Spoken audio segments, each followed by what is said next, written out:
Hello everyone, welcome back to the new video. आज की video में हम लोग यूजीसी नेट के कुछ लेटेस्ट प्रीवियस ईयर क्वेश्चन करने वाले हैं जो कि आपके जून 2026 यूजीसी नेट एग्जाम के लिए काफ़ी इंपॉर्टेंट रहने वाले हैं। तो चलिए सबसे पहला क्वेश्चन देखते हैं। How many number of comparisons are required in worst case to find out second smallest element in n elements list. तो हमारे पास एन एलिमेंट ऑफ लिस्ट है, उससे जो हमें सेकंड स्मॉलेस्ट एलिमेंट को फाइंड करना है। तो सबसे पहले हम लोग स्मॉलेस्ट एलिमेंट को फाइंड करेंगे। तो स्मॉलेस्ट एलिमेंट को फाइंड करने के लिए हम लोग क्या लगाएंगे, n-1 से हम लोग स्मॉलेस्ट एलिमेंट को फाइंड कर सकते हैं। देन उसके बाद जो है सेकेंड स्मॉलेस्ट एलिमेंट को फाइंड करने के लिए हम लोग लगाएंगे log n-1, log n-1। Now in दोनों को हम यदि ऐड करते हैं तो हमारा सेकेंड स्मॉलेस्ट एलिमेंट जो है आ जाएगा। तो इन दोनों को ऐड करने पे आएगा हमारा n प्लस log n-2। तो ऑप्शन नंबर डी जो है यहाँ पर हमारा आंसर हो जाएगा। नेक्स्ट क्वेश्चन हम लोग देखेंगे। Given below two statement, one is labelled as assertion and other is labelled as reason. assertion है Kruskal algorithm and bridge algorithm always produce minimum spanning tree. Reason है every connected graph has a unique MST. And इन सब में से कौन सा option सही है? ऑप्शन ए है A and B are correct, but and R is correct explanation of A. Both A and R is correct, but R is not a correct explanation of A. A is correct, but R is not correct. A is not correct, but R is correct. तो सबसे पहले हम लोग assertion देखते हैं। Kruskal algorithm and prism algorithm always produce minimum spanning tree. तो यह जो स्टेटमेंट है यह सही है। एंड रीजन में देखें एवरी कनेक्टेड ग्राफ है जो यूनिक एमएसट्री। तो ज़रूरी नहीं है कि यूनिक हो। जब हमारे पास जो है एज का वेट सेम रहता है, दो एज का वेट जब सेम रहता है तो हमारा मिनिमम स्पेनिंग ट्री एक से ज़्यादा भी बन सकता है। तो यूनिक रहना ज़रूरी नहीं है। तो ऑप्शन रीजन जो है यह गलत है। ऑप्शन नंबर सी देखे, A is correct but R is not correct, इसका आंसर हो जाएगा। मीन्स सी जो है इसका आंसर होगा। नेक्स्ट क्वेश्चन हम लोग देखेंगे। Which of the following is a correct order of increasing time complexity of algorithm? Tower of Hanoi with n disk, binary search with n sorted number, heap sort given n number at worst case, addition of 2n into n element। तो सबसे पहले जो हम लोग time complexity का जो comparison होता है उसको देखते हैं। तो सबसे पहले क्या होता है हमारा O1, O log n, O log n, O n, O n log n, उसके बाद O n square, O n cube, O to the power n। तो इस क्वेश्चन में जो है टावर ऑफ हनॉय का बात करा जाए, tower of Hanoi with n disk, तो इसका कम्प्लेक्सिटी जो हमारा होता है 2 to the power n होता है टावर ऑफ हनॉय का। एंड बाइनरी सर्च का तो आप लोग कम्प्लेक्सिटी जानते हो, कोई ये हमेशा जो है log n रहता है। एंड नेक्स्ट है हमारा heap sort given an number eight worst case. तो वर्स्ट केस में हीप सॉर्ट का जो टाइम कम्प्लेक्सिटी होगा वो हो जाएगा n log n। Okay. Then हमारा क्या है, addition of 2n into n matrix. तो इसका टाइम कम्प्लेक्सिटी हो जाएगा n स्क्वायर। तो टाइम कम्प्लेक्सिटी जो है इसका इंक्रीजिंग ऑर्डर में लिखना है। तो सबसे पहले हमारा क्या आ जाएगा log n। बी ऑप्शन हम लोग देखें तो किस में आ रहा है, ऑप्शन नंबर ए में बी आ रहा है सबसे पहले, तो यहीं से ये हमारा सही हो जाएगा option number B. Option number A जो है इसका आंसर हो जाएगा। नेक्स्ट क्वेश्चन हम लोग देखेंगे। ये हमारा टाइम कम्प्लेक्सिटी का कंपैरिजन है, ये आप याद कर ले तो काफ़ी अच्छा रहने वाला आपके लिए। नेक्स्ट क्वेश्चन हम लोग देखेंगे। Which of the following statements about DSF are correct? ये भी यूजीसी नेट का ही क्वेश्चन है, 2025 में पूछा गया था दिसंबर के एग्जाम में। It can detect cycle in a graph. It can be use to find connected components. It work for both directed and undirected graph. Guarantee shortest path in unweighted graph. तो इन सब में से कौन सा स्टेटमेंट जो है वह सही है, इससे पूछा जा रहा है। तो सबसे पहला क्वेश्चन देखिए डीएफएस के बारे में कि it can detect cycle in a graph. तो ये स्टेटमेंट सही है, ये डिटेक्ट करता है। सेकंड नंबर ऑप्शन जो है it can be use to find connected components, तो यह भी सही है। डीएफएस एंड बीएफएस दोनों जो है कनेक्टेड कंपोनेंट्स को फाइंड करने का काम करता है। And it work for both directed and undirected graph, यह भी स्टेटमेंट सही है, दोनों के लिए वर्क करता है। Guarantee shortest path in unweighted graph, तो यह जरूरी नहीं है, ये इसका काम नहीं है। ये जो है जिस तरह एल्गोरिदम यह काम करता है एंड अदर ग्रीडी एल्गोरिदम जो होता है वो इस पर वर्क करता है। तो ऑप्शन नंबर हम लोग देखें ए बी सी से हमारा सही है, तो ऑप्शन नंबर ए जो है यहाँ पर सही हो जाएगा, तो ऑप्शन नंबर ए इसका आंसर हो जाएगा। नेक्स्ट क्वेश्चन हम लोग देखेंगे, consider B plus tree in which the maximum number of key in a node is 5. What is the maximum number of keys in any root node, non root node? Option है 1, 2, 3 and 4। तो हम लोग maximum number of non root की निकालने के लिए क्या करेंगे, तो सबसे पहले हम लोग नंबर ऑफ चिल्ड्रन निकालेंगे। नंबर ऑफ चिल्ड्रन क्या होता है हमारा, की प्लस वन होता है हमारा नंबर ऑफ चिल्ड्रन। तो की हमारा क्या है, की हमारा यहाँ पर 5 दिया हुआ है, की प्लस वन करेंगे हम लोग क्या आ जाएगा, यहाँ पर 6 आ जाएगा।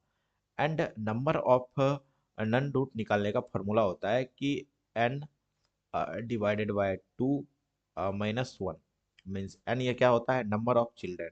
नंबर ऑफ चिल्ड्रन क्या है हमारा 6 है, तो 6 डिवाइडेड बाई 2 ये हमारा क्या आ जाएगा, 3 आ जाएगा।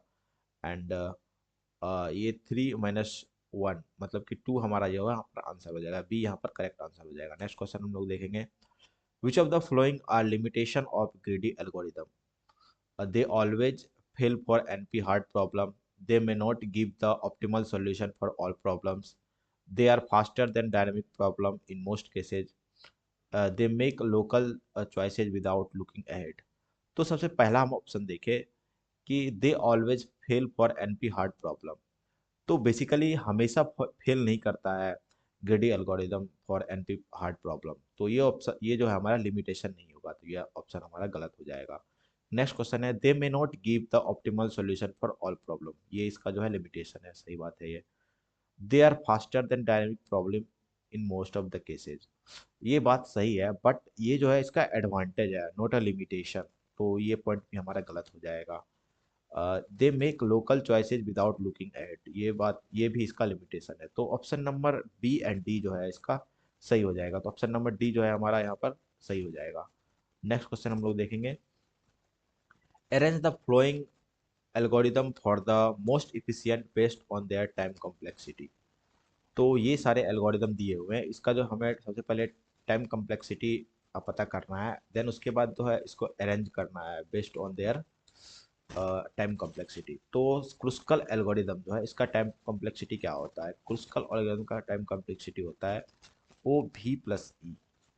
एंड बी एफ एस का क्या टाइम कॉम्प्लेक्सिटी होता है, बी एफ एस का टाइम कॉम्प्लेक्सिटी होता है ओ लॉग ई, मतलब ओ लॉग ई जो है इसका टाइम कॉम्प्लेक्सिटी होता है।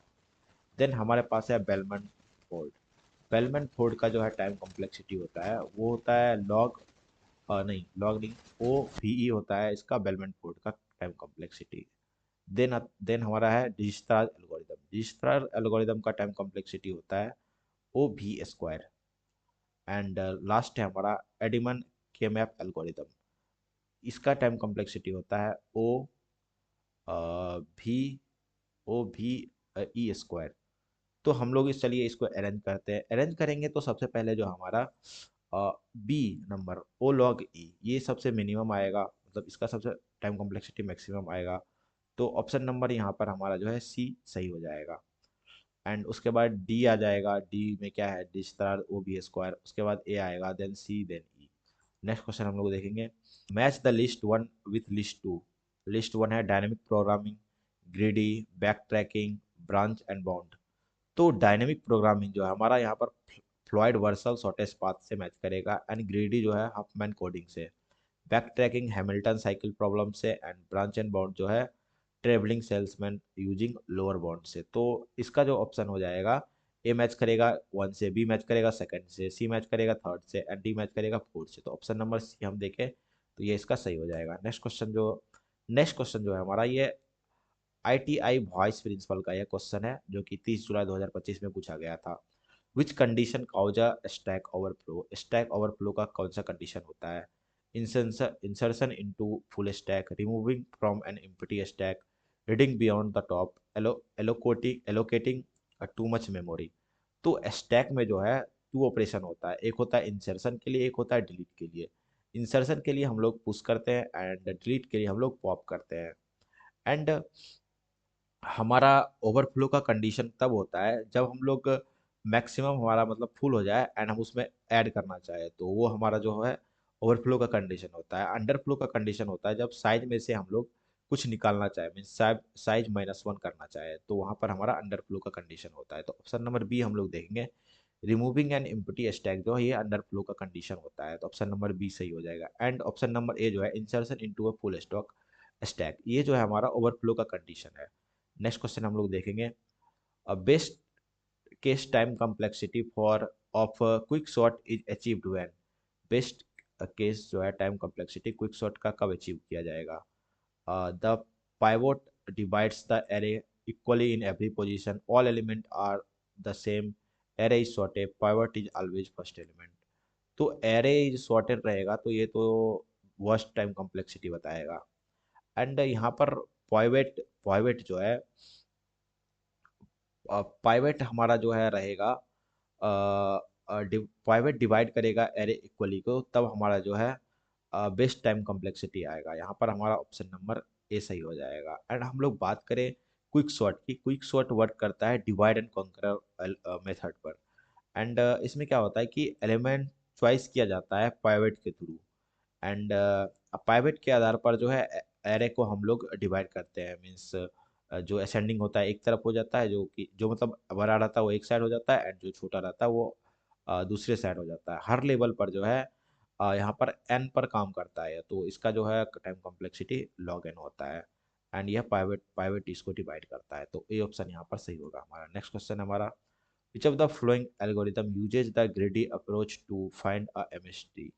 Dijkstra's algorithm, Bellman-Ford algorithm, Kruskal-Appel algorithm and Floyd-Warshall algorithm। तो क्वेश्चन हमसे पूछ रहा है कि कौन सा एल्गोरिदम है जो कि ग्रीडी अप्रोच को यूज करता है for find minimum spanning tree.